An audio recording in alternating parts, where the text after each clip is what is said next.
Kaleshwaram commission లో భాగంగా ఈ రోజు మమ్మల్ని పిలవడం జరిగింది. కమిషన్ అడిగినటువంటి అన్ని ప్రశ్నలకు కూడా సమాధానాలు చెప్పడం జరిగింది. వారికి సమాధానాలు నోటి మాటగా చెప్పడమే కాదు, అన్ని రకాల ఎవిడెన్స్లు కూడా పూర్తి స్థాయిలో అందించడం జరిగింది. నేను మీడియాతో కూడా ఒకటే కోరుతా ఉన్నా, ఎందుకంటే మేము కమిషన్ ముందు హాజరై వచ్చి ఇక్కడ నేను రాజకీయాలు మాట్లాడడమో ఇతర అంశాల జోలికి వెళ్లను. రాజకీయాలుంటే రేపు మాట్లాడుకుందాం, క్వశ్చన్ అండ్ ఆన్సర్స్ రేపు అడగండి, అన్నిటికీ ఆన్సర్ ఇస్తా.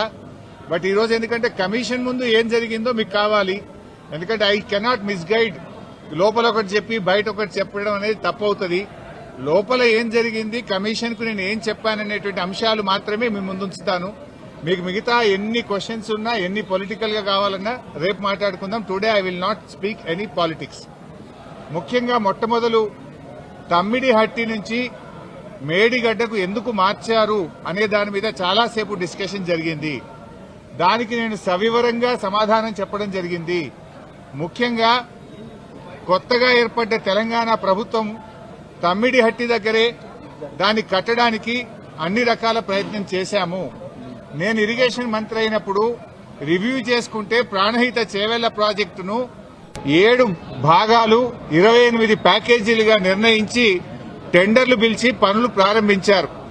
హెడ్ దగ్గర పని స్టార్ట్ చేయకుండా తోకల దగ్గర పని స్టార్ట్ చేసిండ్రు.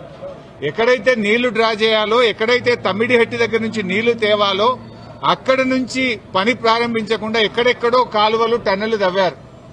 సో నేను ఇరిగేషన్ మంత్రి అయిన తర్వాత రివ్యూ చేసి, మరి ఈ ప్రాజెక్టులో ఆల్రెడీ ఖర్చు జరిగింది కదా, దీన్ని కొనసాగించాలని అప్పటి మహారాష్ట్ర కాంగ్రెస్ ప్రభుత్వానికి మేము కన్సల్ట్ చేశాం.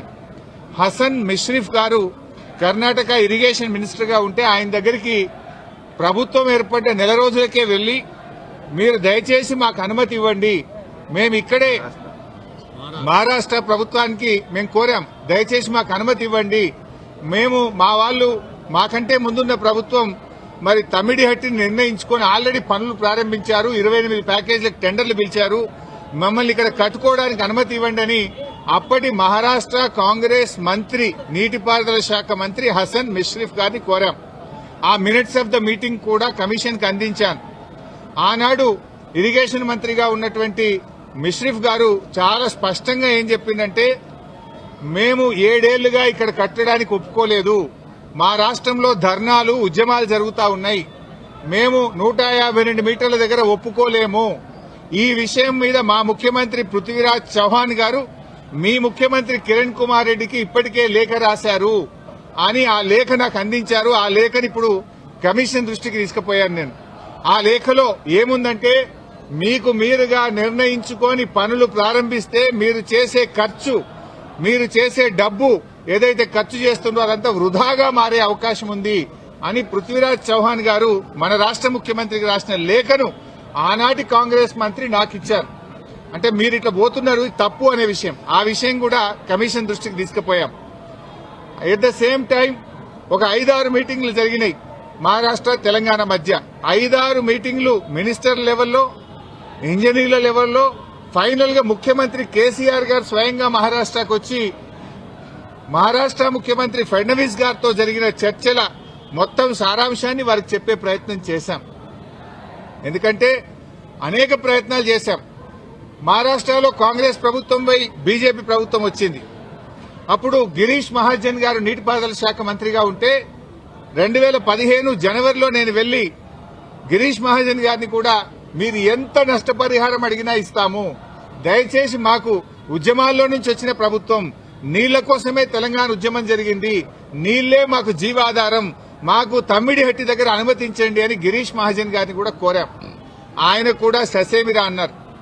అప్పుడు మన రాష్ట్ర ముఖ్యమంత్రి కేసీఆర్ గారు స్వయంగా మహారాష్ట్రకు వచ్చి అక్కడ మహారాష్ట్ర రాజ్భవన్ లో విద్యాసాగర్ రావు గారి గవర్నర్ గారి సమక్షంలో మహారాష్ట్ర ముఖ్యమంత్రి ఫడ్నవీస్ గారిని 17 ఫిబ్రవరి 2015 రోజు తమ్మిడిహట్టి దగ్గర బ్యారేజ్ కట్టడానికి అనుమతి ఇవ్వండి అని అనేక రకాలుగా కేసీఆర్ గారు మహారాష్ట్ర ప్రభుత్వాన్ని, మహారాష్ట్ర ముఖ్యమంత్రి గారికి విజ్ఞప్తులు చేశారు.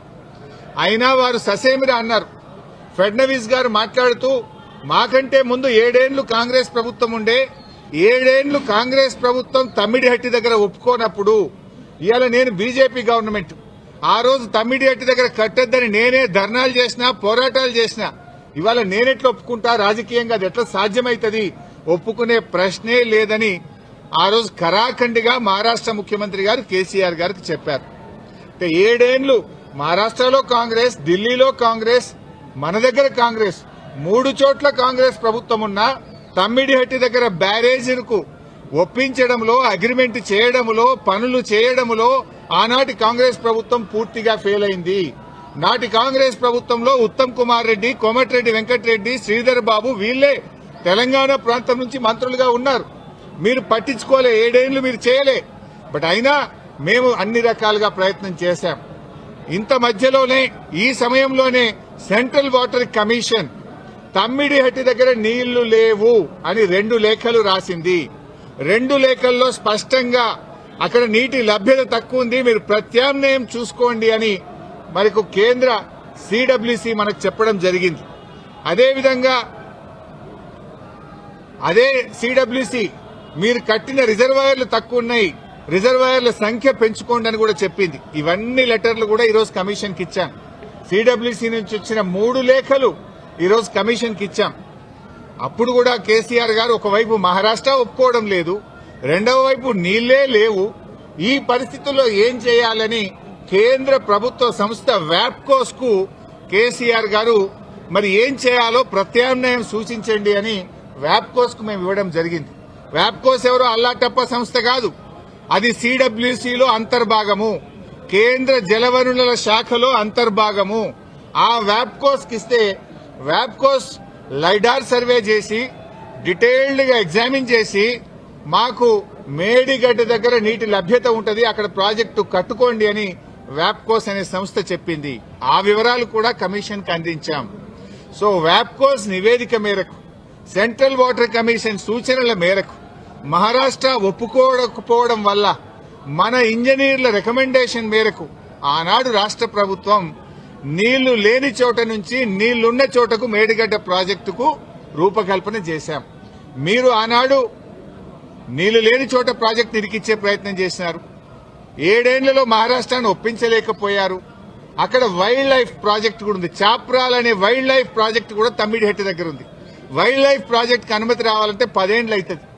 మరి పోరాటాల నుంచి నీళ్ల కోసం ఉద్యమించిన తెలంగాణ ప్రభుత్వం నీళ్ల కోసం మేము వ్యాప్కోస్ యొక్క ఆలోచన మేరకు, సూచనల మేరకు నీళ్లు లేని చోట మీరు ప్రాజెక్టు ప్రతిపాదిస్తే నీళ్లు ఉన్న చోటికి మార్చడం జరిగింది. ఎందుకు మార్చామనేది documents, evidences, meeting minutes, central water commission లెటర్లు, మహారాష్ట్ర ముఖ్యమంత్రి రాసిన లెటరు అన్నింటినీ కూడా కమిషన్ కు పూర్తి ఆధారాలతో సహా సమర్పించడం జరిగింది. ఎందుకు మార్చవలసి వచ్చిందో సవివరంగా చెప్పేటువంటి ప్రయత్నం మేము చేయడం జరిగింది. కాళేశ్వరం కార్పొరేషన్ కు కేబినెట్ అనుమతి ఉందా అని అడిగారు. కేబినెట్ అనుమతి ఉంది అని స్పష్టంగా వివరాలన్నీ కూడా అందించడం జరిగింది. అదేవిధంగా బ్యారేజీ లొకేషన్ మార్పుల గురించి కూడా అడిగారు. అన్నారం, సుందిళ్ల గురించి అది ప్యూర్లీ టెక్నికల్ డెసిషన్. ఇంజనీర్లు డీటెయిల్ సర్వే ఆధారంగా దేశంలో అనేక ప్రాజెక్టులకు కూడా ఈ రకంగా మారుతుంటాయి. మన నాగార్జున సాగర్ కూడా మారింది, ఎస్ఆర్ఎస్పీ ప్రాజెక్టు కూడా మారింది. సో అది ఏదన్నా డెసిషన్ బ్యారేజ్ కొంత ముందుకు వెనకకు జరిగేది అది ఇంజనీరింగ్ డిపార్ట్మెంట్ తీసుకోవాల్సినటువంటి నిర్ణయాలు అనేటువంటి విషయాన్ని కూడా కమిషన్ గారు అడిగినప్పుడు మేము చెప్పడం జరిగింది. మొత్తంగా ఈ ప్రాజెక్టులో రిజర్వాయర్ల కెపాసిటీ ఎంత, నీటి నిల్వ సామర్థ్యం ఎంత ఉంది అని అడిగితే 141 టీఎంసీల సామర్థ్యం ఉందని చెప్పి కూడా మేము వారికి చెప్పడం జరిగింది. అదేవిధంగా కాళేశ్వరంను కొంతమంది ఇవాళ పిచ్చి పిచ్చిగా కూలేశ్వరం అని మాట్లాడుతున్నారు. మొన్ననే నేను ప్రజెంటేషన్ లో కూడా సవివరంగా చెప్పాను. కాళేశ్వరంలో 100 భాగాలున్నాయి. 100 భాగాల్లో అన్ని ఇంటాక్ట్ ఉన్నాయి. లైక్ ఇప్పుడు మనం మొన్న అనుకున్నట్టుగా 3 బ్యారేజీల్లో, అదేవిధంగా కాళేశ్వరంలో 16 రిజర్వాయర్లు, 19 సబ్స్టేషన్లు, 21 పంప్ హౌస్లు, 203 కిలోమీటర్ల గ్రావిటీ టనెళ్లు, 98 కిలోమీటర్ల ప్రెషర్ మెయిన్స్, 1531 కిలోమీటర్ల గ్రావిటీ కెనాల్స్, ఇవన్నీ కూడా ఇంటాక్ట్ ఉన్నాయి. మరి గంధమలకు నీళ్లు ఎక్కడి నుంచి పోతాయి? మల్లన్న సాగర్ నుంచి పోతాయి. మల్లన్న సాగర్ ఎక్కడిది? కాళేశ్వరంలో అంతర్భాగం. ఇంకొక వైపు హైదరాబాద్ కు మూసీ సుందరీకరణకు నీళ్లు తెస్తా అంటున్నారు. ఎక్కడి నుంచి తెస్తా అంటున్నారు? మూసీకి హైదరాబాద్ కు 30 టీఎంసీల నీళ్లు తెస్తామంటున్నారు. మల్లన్న సాగర్ నుంచి తెస్తామంటున్నారు. మల్లన్న సాగర్ ఎక్కడిది? కాళేశ్వరంలో అంతర్భాగం.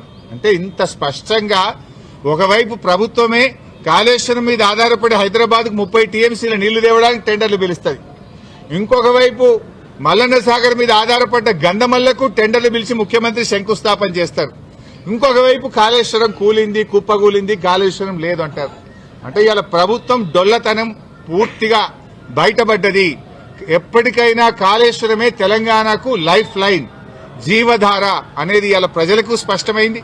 కమిషన్ ముందు కూడా చాలా వివరంగా అన్ని కూడా మేము ఏది నోటి మాటగా చెప్పలే, విత్ డాక్యుమెంటరీ ఎవిడెన్స్, సాక్ష్యాధారాలతో సహా గత ప్రభుత్వంలో తీసుకున్న నిర్ణయాలు, సిడబ్ల్యూసీ రిపోర్ట్లు, వ్యాప్కోస్ రిపోర్ట్లు, కేబినెట్ నిర్ణయాలు అన్ని కూడా ఆధారాలతో సహా కమిషన్ కోరిన విధంగా మేము సబ్మిట్ చేయడం జరిగింది.